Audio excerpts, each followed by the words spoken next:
नमस्कार दोस्तों, future classes में आप लोगों का एक बार पुनः स्वागत है। जैसे कि आप लोगों ने अभी पिछली कक्षा में पढ़ा था कि हम लोग बात कर रहे थे कि भाषा विकास को जो प्रभावित करने वाले कारक होते हैं वह कौन कौन से कारक होते हैं, और उन क्रमों में आपने पढ़ा कि आपका जो वातावरण होता है, आपका जो समाज होता है और जो आपका वंशानुक्रम होता है वो कैसे प्रभावित करता है।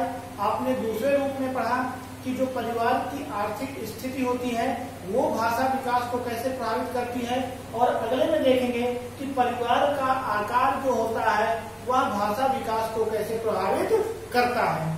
तो जो आप अगली हेडिंग में देखेंगे कि परिवार का जो आकार होता है, अगर परिवार के आकार की बात मैं करूं कि जो परिवार का आकार है वह कैसे प्रभावित होता है, तो जो आपका परिवार का आकार होता है वह भी भाषा विकास को प्रभावित करता है, और वह भाषा विकास को कैसे प्रभावित करता है ये आप देखने वाली बात है।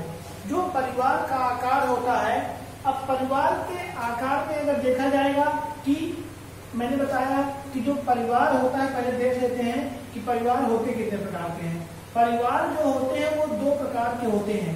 पहला है एकल परिवार और दूसरा जो होता है वो आपका परिवार क्या कहलाता है, संयुक्त परिवार के नाम से जाना जाता है। यानी एक होता है आपका एकल परिवार और जो दूसरा होता है वो क्या कहलाता है आपका संयुक्त परिवार के नाम से आपका जाना जाता है। तो जो आपका एकल परिवार होता है और जो आपका संयुक्त परिवार होता है, इन परिवारों के बारे में हम चर्चा करेंगे। एकल परिवार के अंतर्गत जो माना जाता है, एकल परिवार में माता पिता और उनके जो बच्चे हैं वो एकल परिवार के अंतर्गत आपके आते हैं। यानी एकल परिवार में जो शामिल किए जाते हैं वह क्या है, माता पिता और उसके जो बच्चे होते हैं वो एकल परिवार के अंतर्गत आते हैं। और जो आपका संयुक्त परिवार होता है, संयुक्त शब्द का अर्थ होता है मिला जुला, यानी संयुक्त परिवार में अगर देखा जाएगा तो आपके माता भी आएंगे, पिता भी, इसके साथ साथ आपके बच्चे भी आएंगे। परिवार में चाचा चाची, बाबा, दादा, दादी आदि। यानी संयुक्त परिवार की अगर मैं बात करूं तो संयुक्त परिवार में माता पिता बच्चे चाचा चाची बाबा दादा दादी ये सभी जो हिस्से हैं वो किसके अंतर्गत माने जाएंगे, आपके संयुक्त परिवार का हिस्सा माना जाता है। क्योंकि संयुक्त परिवार में जो नंबर ऑफ होते हैं वो नंबर ऑफ व्यक्ति जो होते हैं वहां पर उनकी जो संख्या होती है वो अधिक होती है, और जो एकल परिवार होता है वो छोटा परिवार होता है।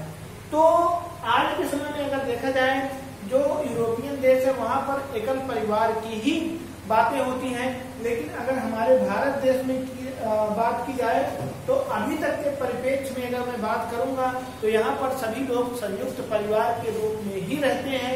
यानी एक ही परिवार में पूरी फैमिली उनकी रहती है। परंतु जैसे जैसे समय बढ़ता जा रहा है वैसे वैसे हमारे देश में भी एकल परिवार की नींव पड़ती जा रही है। क्योंकि आज के समय में अगर देखा जाएगा तो इस परिवार को ज्यादा लोग अच्छा मानते हैं और संयुक्त परिवार को ज्यादा कम अच्छा माना जाता है। अब अगर बात आती है कि परिवार का जो आकार होता है वह कैसे प्रभावित करता है। अब अगर मैं बात करूं कि अगर कोई बालक है तो बालक की जो भाषा है, यानी बालक की जो भाषा है वह एकल परिवार में अच्छी होगी या संयुक्त परिवार में। यानी जो भाषा का क्रम है या भाषा का कह लीजिए जो विकास है वो कहाँ पर ज्यादा अच्छा होगा, एकल परिवार में ज्यादा अच्छा होगा या संयुक्त परिवार में ज्यादा अच्छा होगा। अगर इस परिप्रेक्ष्य में बात की जाएगी, अगर एकल परिवार की बात करूं तो अगर मैं क्वेश्चन पूछूं तो आप क्या जवाब दोगे, भाषा जो है, भाषा का जो विकास है वो किसमें अधिक होगा, एकल में या संयुक्त में? तो जो भाषा का विकास सबसे अच्छा होगा वो संयुक्त परिवार में होगा, एकल परिवार में होगा। ऐसा नहीं है कि भाषा का विकास एकल परिवार में नहीं होता है, भाषा का विकास एकल परिवार में होता है, लेकिन जो विकास होता है वह कम होता है। भाषा का जो विकास है एकल परिवार में, वह भाषा का विकास कैसा होता है, यहाँ पर कम होगा। अब कम क्यों होगा वो समझिएगा। एकल परिवार में मैंने बताया कि माता पिता बच्चे होते हैं। अगर एकल परिवार में बच्चा रह रहा है तो आज के समय में आप जानते हैं कि किसी भी व्यक्ति को घर में बैठे रहना बहुत मुश्किल है। यानी उसको अपने परिवार को चलाने के लिए, व्यवस्था के लिए घर से बाहर निकलना ही पड़ता है। कोई नौकरी वगैरह कुछ भी, चाहे वो कोई आपकी जॉब हो, चाहे आप कोई बिजनेस कर रहे हो, या कोई न कोई आपको काम करना ही पड़ता है। अब पता चलता है कि परिवार में कुल की जो संख्या है वो कितनी है, 3 लोग हैं, माता पिता और बच्चे 3 लोग हैं। अब पता चलता है कि जो बालक के पिता हैं वो कहीं पर जॉब करते हैं। अब वो जॉब करने के पश्चात 10 घंटे जॉब में देते हैं। अब उसकी जो माता है वो गृहिणी है, घर में रहती हैं, तो घर में रहने में आप देखोगे कि 5 से 6 घंटे उन्हें भी समय घर के काम काज में लग जाता है।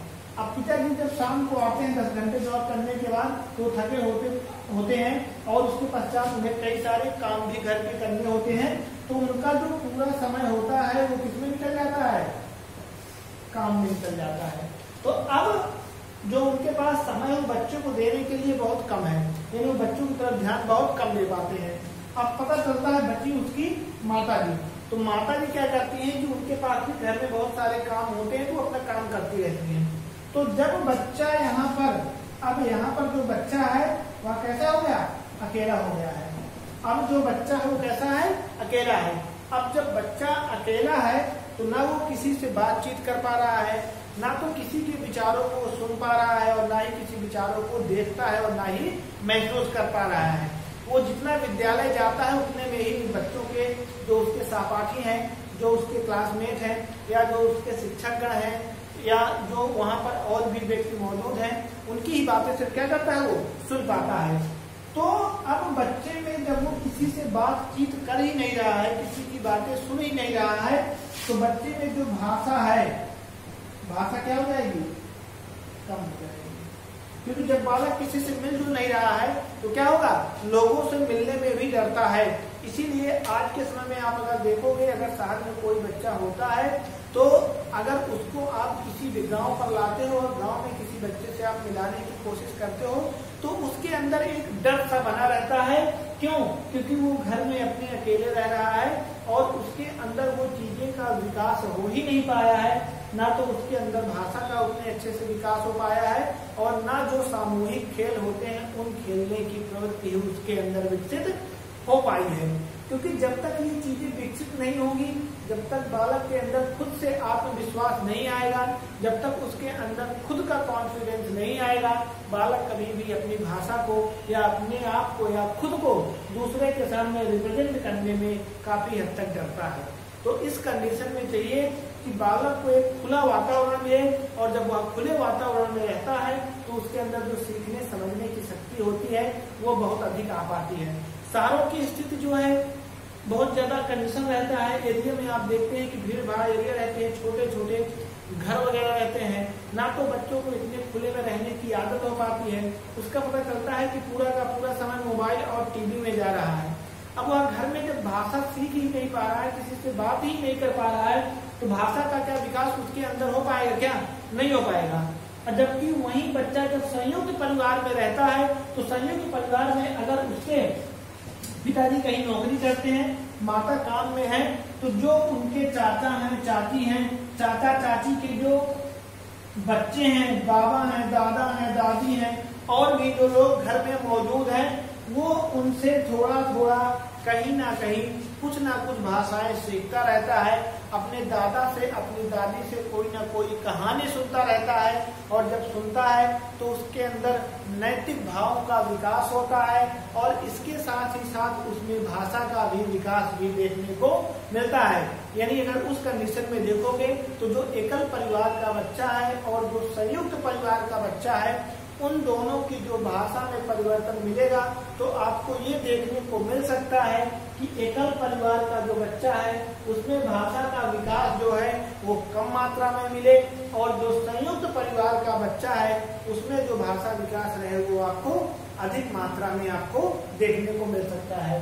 तो जो परिवार का आकार होता है, परिवार का आकार भी भाषा विकास को क्या करता है, कहीं ना कहीं न पूर्ण रूप से तो आंशिक रूप से जरूर प्रभावित करता ही करता है।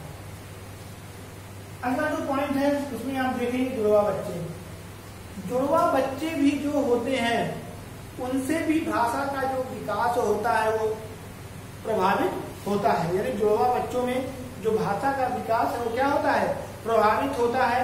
और वह कैसे प्रभावित होता है, आइए इसके बारे में हम थोड़ी चर्चा करते हैं। जुड़वा बच्चा जो होता है, दोनों बच्चों में अगर दो बच्चों का जो जन्म है, जो उनका बर्थ है, अगर वो दोनों का साथ में होता है, तो अगर दो बच्चे साथ में होते हैं और अगर एक की उम्र 3 साल है तो दूसरे की उम्र भी कितनी होगी, 3 साल ही होगी। और जब दोनों 3 साल के ही बालक हैं तो जो ज्ञान इसके पास होगा हो सकता है वही ज्ञान इसके पास भी होगा। यानी जब दोनों में काफी हद तक समानताएं हैं और जब वही चीजों को वो जानते हैं जो वो दूसरा भी जानता है, तो क्या ये एक दूसरे से सीख पाएंगे क्या? यानी जो भाषा है इनके पास जो शब्दों की संख्या होगी वो दोनों के पास क्या होगी, बराबर ही तो होगी। और जो जितने शब्द इसके पास है उतने ही शब्द उसके पास होंगे। अगर दो भाई हैं, अगर मैंने उनके बारे में आपको बताया कि जो भाइयों की संख्या है अगर वो कितनी होती है, अगर 2 संख्या है, अगर भाई एक ही परिवार में जुड़वा है और उनके पास जो संख्या है वो कितनी आपकी है, अगर 2 संख्या होती है तो उस कंडीशन में एक का नाम है राम और एक का नाम है श्याम। अगर राम 3 साल का है तो श्याम भी कितने साल का होगा, 3 साल का। अगर इसके पास मानते हैं कि शब्द कितने हैं, 10 शब्द है, तो इसके पास भी 10 शब्द होंगे। क्योंकि एक ही परिवार में है, एक ही तरह है, जुड़वा है, तो सारी चीजें लगभग इन दोनों में क्या है, समान पाई जाएगी। और जब समानता है तो ना इस राम न श्याम से कुछ सीख सकता है और न श्याम राम से कुछ सीख सकता है। तो भाषा तो जो होगी वो दोनों के पास बराबर होगा। तो इसीलिए जुड़वा बच्चे भी क्या करते हैं, परिवार में, यानी जुड़वा जो बच्चे होते हैं उनसे भी भाषा विकास कम या ज्यादा आपका हो सकता है। तो यहाँ पर आपको कॉन्सेप्ट क्लियर हो गया होगा कि जुड़वा बच्चे होने की वजह से भी क्या होता है कि उनमें परिवर्तन आपको देखने को मिलता ही मिलता है। यानी जो जुड़वा बच्चे होते हैं उनकी वजह से भी ये संभावनाएं आपकी पाई जाती है। ठीक है, अगला जो पॉइंट आपके सामने है वो है लिंगीय भिन्नता। लिंगीय भिन्नता भी भाषा विकास को क्या करता है, कहीं ना कहीं प्रभावित करता है। और वह कैसे प्रभावित करता है वो आप जानेंगे। लिंगीय भिन्नता की अगर मैं बात करता हूं तो लिंगीय भिन्नता मानी जाती है अगर एक परिवार में है, अगर एक परिवार की हम बात करें, राम नाम का लड़का है और उसी की बहन का नाम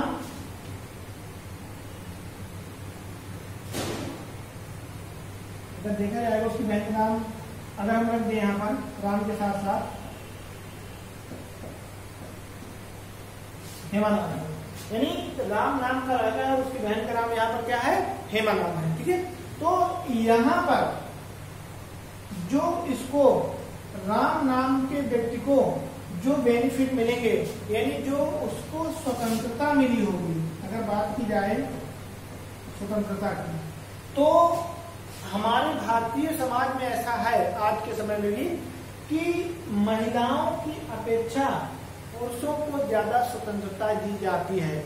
और वह चाहे किसी भी क्षेत्र में हो, अगर कहीं पर भी पुरुष घूमता है तो उसके लिए कोई रोक टोक नहीं होती। लेकिन अगर कहीं महिला या कोई लड़की कहीं घूमते हुए आज दिखती है तो उसे हम लोग दूसरी निगाह से या गलत निगाह से हमारा समाज देखता है। तो यहाँ पर आपने देखा कि जो लिंगीय भिन्नता है कि राम है और उसकी बहन का नाम क्या है, सीता है। अब इसने भी इंटर किया और इसने भी इंटर किया, यानी इसने 12वीं का एग्जाम पास किया और इसने 12वीं का एग्जाम पास किया। अब यह पढ़ना चाहता है कि इसको पढ़ने के लिए बनारस जाना चाहता है, यानी पढ़ने के लिए बनारस जाना चाहता है। और जो उसकी सिस्टर हेमा है ये कहती है कि मैं बनारस में जाके मैं कहीं पर कानपुर जाके पढ़ना चाहती हूँ, यानी वो कहाँ पढ़ना चाहती है, कानपुर में जाकर। तो माता पिता क्या होते हैं कि राम को वहां पर जाने के लिए छूट दे सकते हैं, लेकिन क्या हेमा को छूट कानपुर जाने की मिलेगी? वो नहीं मिलेगी।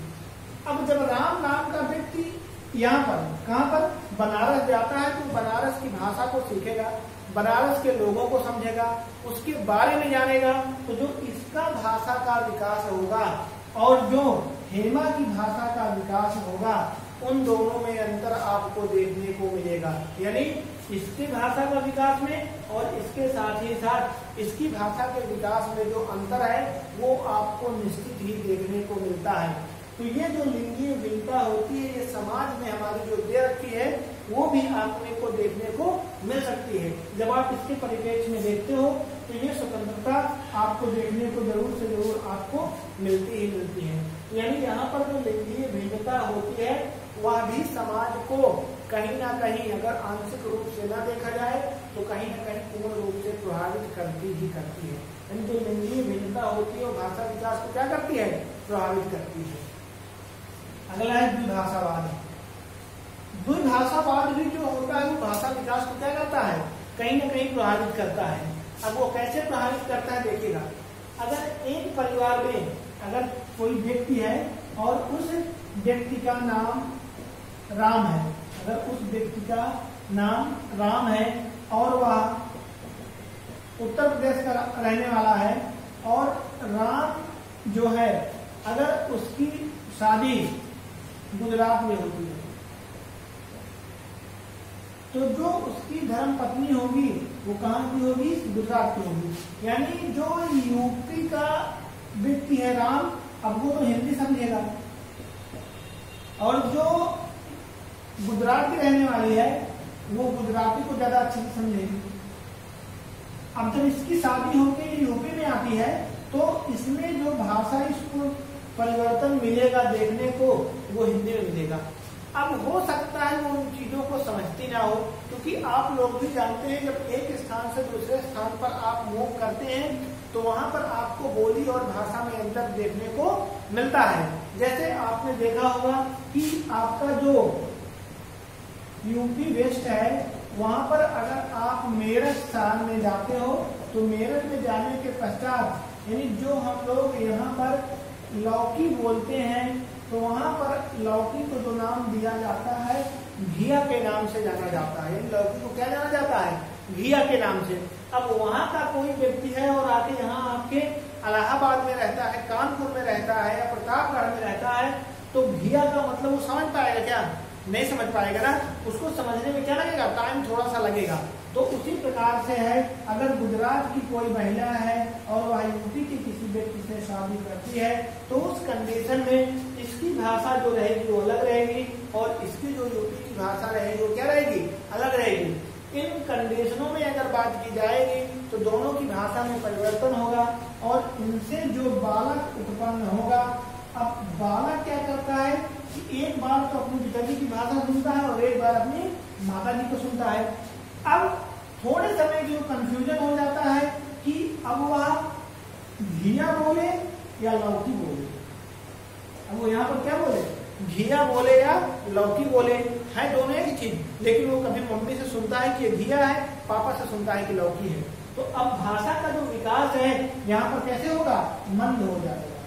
भाषा का जो विकास है वो क्या है? जो भाषा सीखने की उसकी क्षमता है वो क्षमता क्या हो जाएगी? मंद गति से हो जाएगी। यानी जो सीखने की क्षमता है वो क्या हो जाएगी? धीमी गति से हो जाएगी। तो ये क्या है? आपके द्विभाषावाद है। अगर द्विभाषावाद है तो भाषा विकास को कहीं न कहीं पूर्ण रूप से ना सही लेकिन आंशिक रूप से आपको क्या करता है? जरूर इसको परिवर्तित करता है। एक बात और लोगों को मैं दोस्तों बताना चाहता हूँ, जो भी हमारा मटेरियल है यानी जो स्टडी मटेरियल आप है, जो अगर आप लोगों को इनके पीडीएफ फाइल चाहिए तो पीडीएफ फाइल आप लोगों को अगर चाहिए होगी तो पीडीएफ फाइल जो आपको मिल पाएंगी वो आपको यूट्यूब पे नहीं मिल पाएंगी, क्योंकि यूट्यूब पे सिर्फ आपको वीडियो मिल पाएगा। अगर आपको पीडीएफ फाइल चाहिए या जो भी आपको नोट्स चाहिए, हमारे पास हर एक सब्जेक्ट की नोट्स हैं और वह बहुत अनुभवी टीचरों द्वारा बनाई गई है।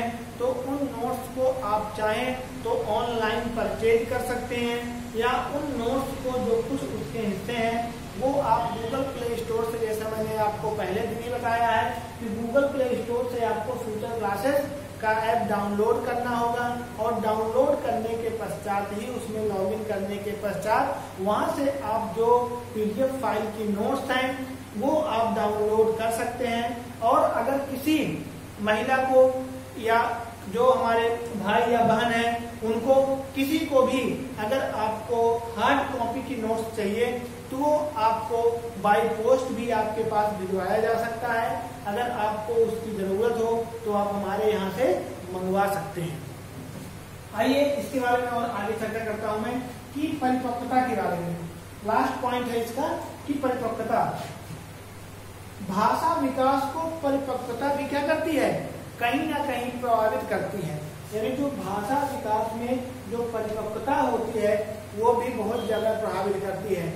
जैसे जैसे व्यक्ति परिपक्व होता जाता है, परिपक्व होने का अर्थ होता है कि जैसे जैसे उसकी उम्र बढ़ती जाती है उसके अंदर परिपक्वता की जो क्षमता है वो बढ़ती जाती है, और जैसे जैसे व्यक्ति परिपक्व होता जाता है तो वैसे वैसे व्यक्ति क्या करता है, चीजों को ज्यादा अच्छे से समझने लगता है और अपने रिश्तों को और नातों को भी जानने लगता है। यानी जैसे जैसे उसमें भाषा वो सीखेगा, मैंने आपको बताया था कि बालक शुरुआत में बोलता है ए पापा, और जब बालक धीरे धीरे परिपक्व होता है यानी उसकी उम्र बढ़ती जाती है तो ए पापा नहीं कहता, वो क्या बुलाता है, ओ पापा कह के, और बाद में क्या कहता है, आप कह के बुलाता है।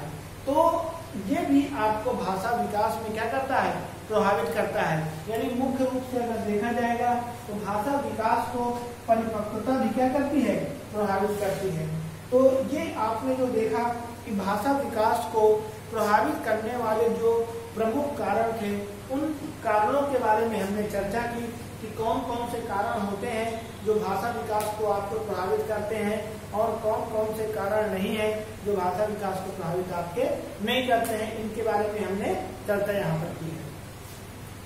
अब हम जो बात करेंगे कि भाषा विकास के जो कुछ सिद्धांत हैं उन सिद्धांतों के बारे में हम लोग बात करेंगे कि कौन कौन से सिद्धांत हैं, और जो हमारे कुछ प्रमुख मनोवैज्ञानिक हैं उन्होंने कौन कौन से सिद्धांत बताए हैं, उन सिद्धांतों के बारे में यहाँ पर चर्चा करेंगे कि भाषा विकास के सिद्धांत कौन कौन से हैं।